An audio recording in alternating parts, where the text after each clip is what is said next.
Is there any way to make this stuff in the States? Um, Parts of it. Yeah.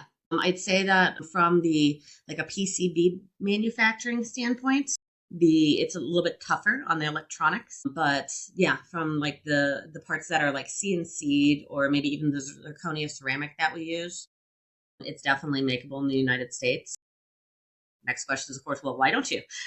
And it's definitely something that we're looking at right now. We have 27.5% tariff rates and coming into the U.S. And so that obviously, hurts that bottom line pretty bad. But if we manufactured in the United States, we'd still end up having to take a retail price hike.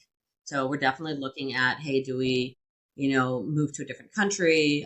Do we come to the United States? Do we do assembly in the United States and then manufacturing for part of it? And it's something that we've been looking heavy at for the last 5 months, especially, Interesting. now that we're back in the saddle and can really, dictate where this product is made.